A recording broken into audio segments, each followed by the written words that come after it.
আসসালামু আলাইকুম। এখন আপনারা দেখবেন সংবাদ শিরোনাম। দুর্নীতি করে প্লট নেয়ার মামলায় শেখ হাসিনার ২১ বছরের কারাদণ্ড, জয় পুতুলকেও ৫ বছর করে সাজা।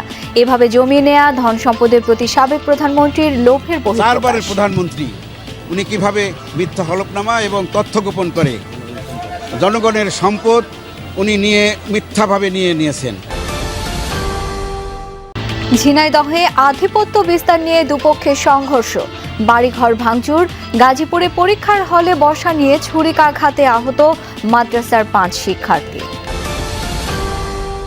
যশোর ১ আসনে নির্বাচনী আমেজ, মনোনীত প্রার্থীদের ব্যানার ফেস্টুনে ছেয়ে গেছে শার্শা উপজেলা। এলাকার উন্নয়নকেই গুরুত্ব দিচ্ছেন ভোটাররা। শরীয়তপুরে সড়ক সম্প্রসারণ প্রকল্পের জমি অধিগ্রহণ নিয়ে জটিলতা, অবৈধ স্থাপনার বিপরীতে ক্ষতিপূরণ না দেওয়ার তাগিদ সংশ্লিষ্টদের। নতুন ঘরগুলো বিল পাবে, তার একটা বিল আসে তো ডকুমেন্ট থাকে যে না ওখানে ওটা ছিল না বা এটা পরে উঠেছে, যদি সেরকম কোনো এভিডেন্স দিতে পারে আমরা ব্যবস্থা নিই। আসসালামু আলাইকুম। এখন দেখবেন সংবাদ বিস্তারিত। ক্ষমতার সর্বোচ্চ পদে থেকে সরকারি সম্পত্তি নিজের নামে নিয়ে রাষ্ট্রের সাথে বিশ্বাসঘাতকতা করেছেন সাবেক প্রধানমন্ত্রী শেখ হাসিনা, যা দুঃখজনক। প্লট দুর্নীতির মামলার রায়ের পর্যবেক্ষণে একথা বলেন আদালত। আদালত বলেন, ক্ষমতার অপব্যবহার করে জালিয়াতির মাধ্যমে এই ৩ প্লট বরাদ্দ নিয়েছিলেন তারা, যা বরাদ্দ পাওয়ার কথা ছিল জনসাধারণের। ক্ষমতাচ্যুত হবার ঠিক ২ বছর আগে ২০২২ সালের ৩ আগস্ট সাবেক প্রধানমন্ত্রী শেখ হাসিনা নিজের নামে বরাদ্দ নিয়েছিলেন পূর্বাঞ্চলের কূটনৈতিক জোনের ১০ কাঠার প্লট। ২৮ দিনের মাথায় একই জোনে প্লট বরাদ্দ পান তার ছেলে সজীব ওয়াজেদ জয়। তিনি তখন মা শেখ হাসিনার আইসিটি বিষয়ক উপদেষ্টা। আর সাইমা ওয়াজেদ পুতুল প্লট পান জয়ের আরও ১১ দিন পরে। ক্ষমতার সর্বোচ্চ পদে থেকে অনিয়মের মাধ্যমে এসব প্লট বরাদ্দ নেয়ার ৩ মামলায় শেখ হাসিনা, জয় এবং পুতুলের বিভিন্ন মেয়াদে সাজার রায় দেন ঢাকার বিশেষ জজ আদালত। রায় ঘোষণার সময় প্রধানমন্ত্রীর পদে থেকে এমন জালিয়াতির ঘটনায় বিস্ময় প্রকাশ করেন বিচারক। একজন দেশের প্রধানমন্ত্রী যে তথ্য গোপন করতে পারে, মিথ্যা হলফনামা দিতে পারে, এটা তার কাছে বিশ্বাসযোগ্য হয় নাই। সে অবাক হয়ে গেছে যে একটা দেশের প্রধানমন্ত্রী কিভাবে, চারবারের প্রধানমন্ত্রী উনি কিভাবে মিথ্যা হলফনামা এবং তথ্য গোপন করে জনগণের সম্পদ উনি মিথ্যাভাবে নিয়েছেন। পরীক্ষার হলে বেঞ্চে বসা নিয়ে দ্বন্দ্বের জেরে ছুরিকাঘাতে আহত হয়েছে মাদ্রাসার ৫ শিক্ষার্থী। বেলা ১২টার দিকে শ্রীপুরের গাড়ারন খলিলিয়া বহুমুখী ফাজিল মাদ্রাসায় এই ঘটনা ঘটে। প্রত্যক্ষদর্শীরা জানায়, মাদ্রাসায় চূড়ান্ত পর্বের পরীক্ষা চলছিল। বুধবার পরীক্ষার হলে বেঞ্চে বসা নিয়ে শিক্ষার্থী সিয়াম ও মুহিনের ঝগড়া হয়। বিষয়টি জানতে পেরে সাথে সাথেই মীমাংসা করেন শিক্ষকরা। পরবর্তীতে আজ পরীক্ষা শেষে মাদ্রাসা থেকে বের হচ্ছিল অন্য শিক্ষার্থীরা। এ সময় ছুরি নিয়ে তাদের উপর হামলা করে সিয়াম। আহত হয় রিফাত, নাদিম, মহিন ও রাশিদুল সহ আরও এক ছাত্র। প্রথমে উপজেলা স্বাস্থ্য কমপ্লেক্সে নেওয়া হলে উন্নত চিকিৎসার জন্য তাদেরকে ঢাকায় পাঠানো হয়। এই বিষয়ে তদন্ত করে আইনগত ব্যবস্থা নেওয়া হবে বলে জানিয়েছে পুলিশ। ঝিনাইদহে আধিপত্য বিস্তারকে কেন্দ্র করে দুপক্ষের সংঘর্ষে আহত হয়েছেন ১০ জন। সকালে সদর উপজেলার ফুরসন্দি গ্রামে এই ঘটনা ঘটে। পুলিশ জানায়, দীর্ঘদিন ধরেই গ্রামের ২ সমাজপতি শাহাবুর মোল্লা ও জাহিদ বিশ্বাসের সমর্থকদের মধ্যে আধিপত্য বিস্তার নিয়ে বিরোধ চলছে। সকালে শাহাবুর সমর্থক আলামিনের সাথে পারিবারিক বিষয় নিয়ে ঝগড়া হয় জাহিদ সমর্থক ফিরোজের। এরই জেরে এক পর্যায়ে দুপক্ষ সংঘর্ষে জড়ায়। ভাঙচুর করা হয় ২টি বাড়ি। সংঘর্ষে ২ পক্ষের অন্তত ১০ জন আহত হয়। খবর পেয়ে পুলিশ ও সেনাবাহিনী ঘটনাস্থলে গিয়ে পরিস্থিতি নিয়ন্ত্রণে আনে। শাহাবুর মোল্লা ও জাহিদ বিশ্বাস দুজনেই বিএনপির রাজনীতির সাথে জড়িত থাকলেও দলে তাদের পদবি নেই বলে জানিয়েছেন স্থানীয়রা। আমার হলো সব বাড়ি মেরে দিয়েছে, আমার ঠেকাইছে বলে আমার জারু মেরেছে, ওরা আমার ভ্যান করেছে, আমারে মারেছে, আমার ছাগলে মারতেছে, আমার বংশ। এটা সামাজিক গ্রামের 2টো পার্ট রয়েছে, 2টো পার্টের ভিতরে গন্ডগোল ওরাই অতিরিক্ত করতে যাচ্ছে। বাবরাই আমাদের বিটাকে ওই দিক নিয়ে গেছে, যে চলে গেছে সে এদিক থেকে ইট পাটকেল মাইরে ওরা গদ দরজা আছে। আমরা বিটি মানুষ, আমরা তো ভয় পাচ্ছি।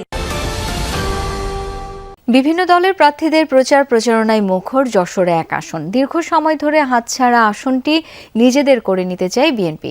সুষ্ঠু নির্বাচন হলে জয়ের আশা করছেন এনসিপির মনোনয়ন প্রত্যাশী। পিছিয়ে নেই জামায়াতও।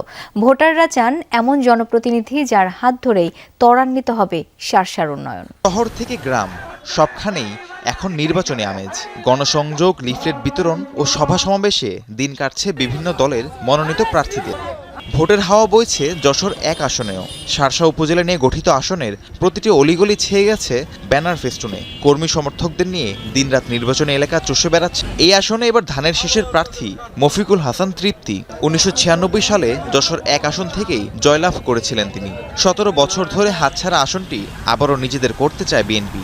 26 সালে নির্বাচন হবে, আমরা সেই নির্বাচনে দলের পক্ষ থেকে আমি মনোনীত হয়েছি। আমি মাঠে নেমে যে উৎসব মুখর পরিবেশ দেখছি, মনে হচ্ছে যে মানুষ একটা বন্দিশালার থেকে উন্মুক্ত হয়ে গেছে এবং ভোট দেওয়ার জন্য উন্মুখ হয়ে আছে। মনোনয়ন চূড়ান্ত না হলেও মাঠে সরব এনসিপি। সুষ্ঠু এবং অবাধ নির্বাচন হলে জয়ের আশা করছেন এনসিপি থেকে নির্বাচন করতে আগ্রহী মুরাদুদ্দৌলা। বলছেন 5 আগস্ট পরবর্তী সময়ে মানুষ এখন নতুন মুখ চায়।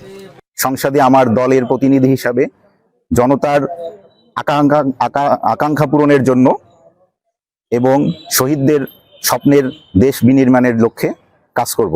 1986 সালে আসনটিতে বিজয়ের স্বাদ পেয়েছিল জামায়াত ইসলামী। সেই ইতিহাসের পুনরাবৃত্তি ঘটাতে প্রাণপণ চেষ্টা করছেন বর্তমান প্রার্থী ও তার অনুসারীরা। আমার বিশ্বাস এবারও আমরা যা জনগণের মধ্যে যত স্বতঃস্ফূর্ততা দেখছি, ভালোবাসা দেখছি, আন্তরিকতা দেখছি, আমার বিশ্বাস এবারও জামাত এখানে বিজয়ী হবে। যাদের হাতে মূল ক্ষমতা সেই ভোটাররা চান এমন একজন জনপ্রতিনিধি যার হাত ধরেই ত্বরান্বিত হবে শার্শার উন্নয়ন। আমরা চাঁদাবাজ, সন্ত্রাস মুক্ত একটি শাসা দেখতে চাই। মূল সমস্যা যেটা হচ্ছে মাদক, যে মাদকটি দীর্ঘ 17-18 বছর ধরে অবাধে চলে আসছিল, সেটাকে আসলে নির্মূল করতে হবে। যে সরকারি আসুক, সেই সরকার যেন আমাদের ন্যায্য মূল্যভাবে ফসলের দাম দেয়। যশোর 1 আসনে মোট ভোটার সংখ্যা 2,54,320 জন। মানাধীন শরীয়তপুর ঢাকা 4 লেন সড়ক সম্প্রসারণ প্রকল্পে বেশি ক্ষতিপূরণ পাওয়ার আশায় অধিগ্রহণযোগ্য জমিতে অবৈধ স্থাপনা নির্মাণ করেছে একটি চক্র। তৎকালীন জেলা প্রশাসন এসব স্থাপনা জনস্বার্থ বিরোধী হিসেবে বাতিল করলেও বর্তমান প্রশাসন নতুন করে অবৈধ এসব স্থাপনার বিপরীতে ক্ষতিপূরণ দেওয়ার উদ্যোগ নিয়েছে। সংশ্লিষ্টরা বলছেন, অধিগ্রহণযোগ্য জমিতে অবৈধ এসব স্থাপনার বিল পরিশোধ করা হলে সরকারের কোটি টাকা গচ্চা যাবে। আর প্রশাসন বলছেন, কোনো অভিযোগ থাকলে সেই বিষয়ে খতিয়ে দেখা হবে। শরীয়তপুর থেকে পদ্মা সেতু পর্যন্ত 27 কিলোমিটার সংযোগ সড়ক।